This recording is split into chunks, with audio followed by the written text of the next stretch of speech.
ભાવનગરમાં અસામાજિક તત્વોનો આતંક જોવા મળ્યો છે। જૂની અદાવતમાં મકાન સળગાવી નાખ્યાનો આરોપ લાગ્યો છે। ખેડૂતવાસ મનાભાઈ ચોકમાં આ ઘટના બની છે।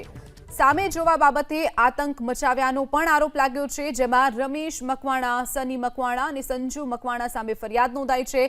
તો સામે પક્ષે સુનિલ મકવાણા અને કાના બારૈયા સામે પણ ગુનો દાખલ કરવામાં આવ્યો છે। તો અસામાજિક તત્વોનો આતંક ફરી એક વખત ભાવનગરમાં સામે આવ્યો છે। જૂની અદાવતમાં મકાન સળગાવી નાખ્યું હોવાનો પણ આરોપ લાગ્યો છે। તો માત્ર સામે જોવા જેવી બાબતે જ આતંક મચાવ્યો હોવાનો પણ ખુલાસો થયો છે। વધુ વિગતો સાથે સંવાદદાતા પાર્થ મજીઠિયા આપણી સાથે ફોન લાઈન પર છે।